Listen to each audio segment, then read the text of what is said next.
Well, Dave Foley as a lawyer in season 5, we can look forward to that. But we got to see Dave Foley in a comedy from 1997. I think it came out on video in the States closer to 99 or 2000 or something.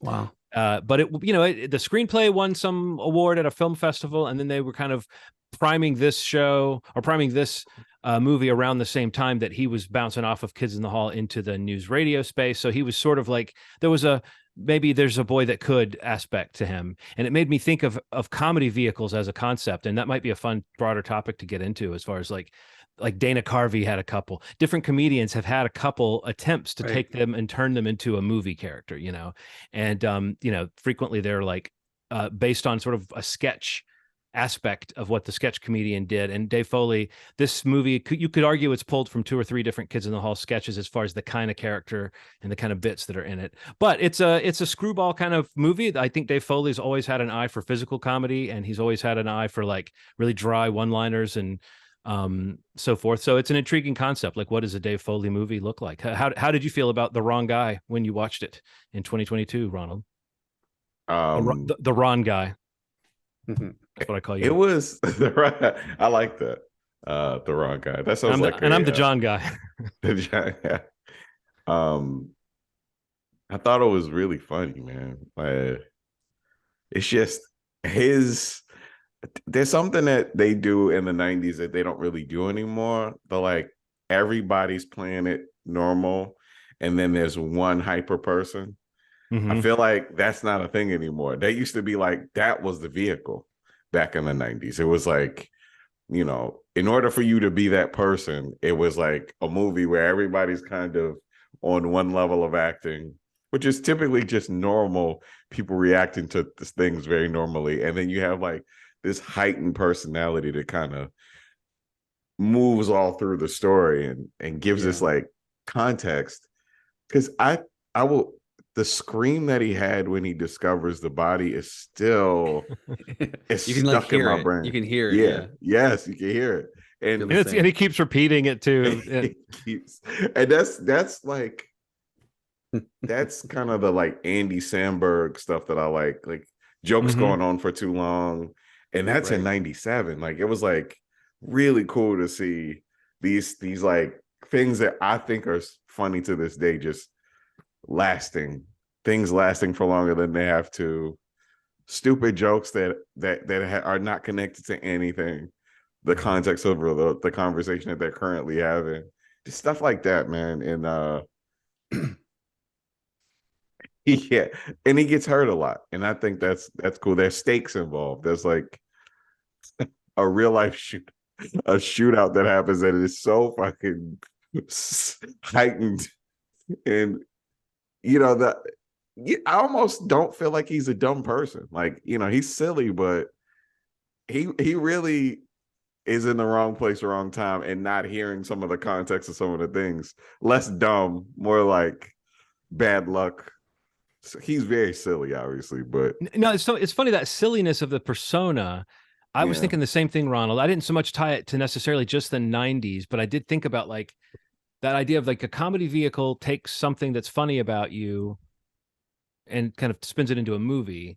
And like, this movie is like it's not Pee Wee Herman territory, but it's like almost like halfway to Pee Wee Herman, because he is a silly physical person, and the rules of the world, there are these episodic like little scenes that it goes through, like a Pee Wee Herman movie would do, where it's like, here's the part where he's hanging out with these characters, and then he kind of moves on. It's got like a road movie feel to it in that sense. Yeah. But like, I do think that it's an interesting thing to say that Dave Foley, because again, I know that he was a fan of classic comedy and stuff, and when he wrote a lot of his sketches on Kids in the Hall have a lot to do with like verbal wordplay and stuff, as opposed to some other kind of wordplay.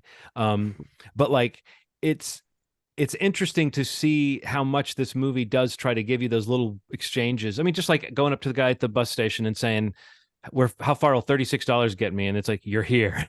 And then he ends up selling him a ticket to some place that's not a play. I don't know.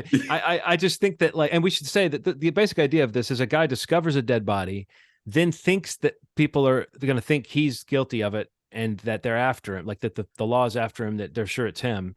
And And you add to that when he's running, erroneously thinking he's running from the law. No one's after him at any point. I was impressed at how they get all the way to the end, and at no point is anyone really trying to catch him. Yeah, at But all. I had forgotten the part that the real killer was convinced that he's a super genius. It was fun to see Yeah. Calm Fiore do the thing you were just talking about, Ronald. Play it straight, relatively straight, in against this guy, and have to actually be this guy who's gonna, fight a dog in the rain to get a rat so he can eat it. That guy's going to look at the Dave Foley character and think he's some kind of mysterious Yes. genius, some agent.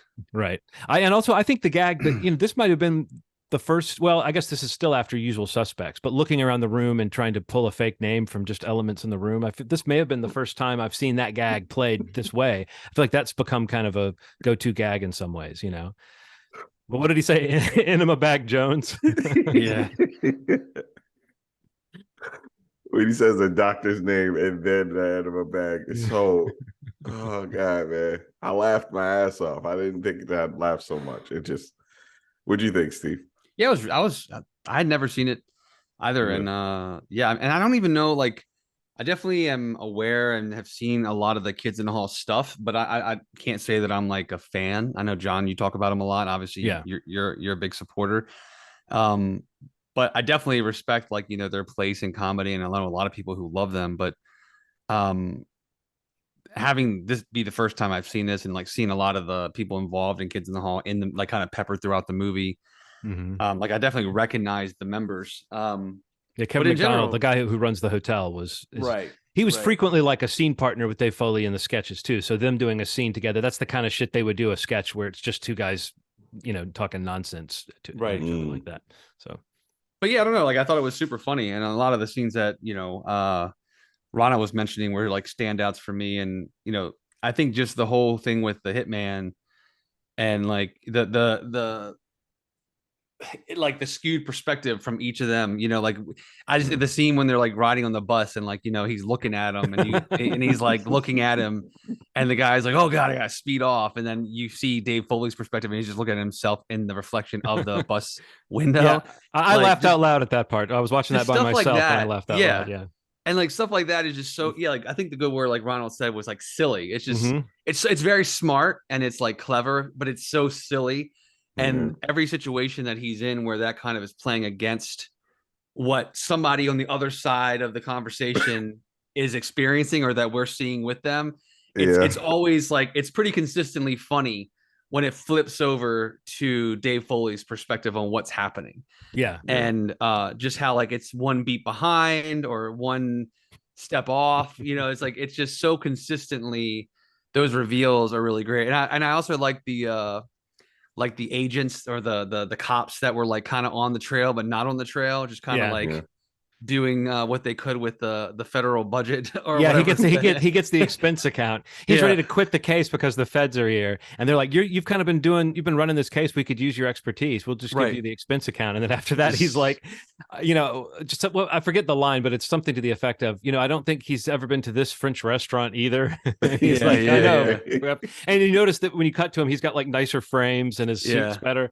No, and that you might recognize that guy, Dave Higgins is that actor's name. He's been on a lot of sitcoms and stuff, but I think he's one of the co-writers of the movie too. So he looked really familiar. And he was also part of, when Comedy Central, before it was Comedy Central, it was called the Comedy Channel. There was a show called The Higgins Boys and Gruber, which was a really funny show. And the two Higgins boys were Steve Higgins, who went on to be an SNL writer, and I think like somebody's sidekick on one of the talk shows. I can't remember which show it is. Oh, yeah, that's that guy. Yeah, Higgins. Yeah. He's on oh god, what talk show is he on? He's on. Yeah, I can't remember either. But he was some guy standing on the podium. I can see him. Yeah, I can see him. Well, he's the brother of the cop with the expense account. Oh wow, that's cool. But those two guys and a guy named Gruber were like a really, really super low key deadpan show on the original. Like, it was really low budge with the shows they had back then, and it was mostly like announcing clips from old movies and shows that they had. So you would see a clip from some 1930s like Marx Brothers movie, and they would have people announcing that, like MTV VJs, but they were characters. Cool. Anyway, Dave Higgins is somebody I remember from back then, and I felt that kind of dry, kind of Midwestern I don't know. It's similar to the Canadian deadpan. This movie definitely has that. It's silliness, but it's played so low level that like it really is kind of what you were saying, Ronald, that you do have here's a wacky guy, here's a sarcastic kind of idiot, but you're right. There is something, he's kind of too smart for his situation. There's a point late in the movie where he actually says, "Oh, you mean I could have just done nothing and I would have been fine?" Right. and you it's like he's smart enough to realize that, you know. Yeah. But no, and I can't remember who else I thought had a funny little moment in it, but there were a couple of people. Oh, Jennifer Tilly is very solid in it. Her character's funny. Oh yeah. Some of her physical comedy with the narcolepsy is just really, it's just perfectly deployed. Yeah. So yeah, no, So I was thinking like, I hope this holds up in any way. And I was sort of like pleasantly surprised how often I was laughing. I think like all movies like this, all comedies like this, you get into the third act and it starts to get a little shaggy. And then it kind of wraps up with something funny, and then you're good. But like right up and through, and I loved like right up through the bank that's being put out of business by the mean farmers. I thought all that was funny, but like I feel like once it hits that spot, there's like a 15-20 minute stretch where it's like the first stretch of the movie where Dave Foley himself is not having a lot of new bits to do, and that's where it starts to flag a little bit. But I think, you know, the way it ends with him still kind of not getting it, like even up to the moment when he's getting the girl, he still doesn't realize, you know, how to play it. So I think that like it's not one of those comedies that turns serious for some moment at the end. It stays sarcastic right up to the last minute. Yeah, no, it was good. It was good, man. I mean, like I said before, last week, like I remember always seeing like the box for this movie, and just like never, I don't know, just not I hadn't ever seen it. So like I had an awareness of what it was. But I also dug the like the like the barbershop cop quartet like thing around the fire, and he's like he's just like he's like really into their song, the one that plays over the credits or the beginning of the credits. I liked when the villain is he's in the van with him. He's like, you should fasten your seatbelt. He's like, and he hit his head on the mirror. He's like, I told you, you should have. Like those of us who wore our seatbelts are okay. Right. Yeah. So funny because he's not worried about dying so much as he is being right in that situation. Yeah. Well, he's such an adolescent too, because there's a couple of moments with Jennifer Tilly where like there's one where he tells her he's a very beautiful woman. She's a very beautiful woman. And she says, "Really?" And he kind of looks at her like he's reconsidering what he said. And he goes, yeah, like, yeah, pretty much, you know. And then there's another part where it's right after he meets her and her narcolepsy that she drives off the road. And she says, she wakes up and says, "Oh my God, did I just have one of my spells?" And he's like, "I'm assuming you did."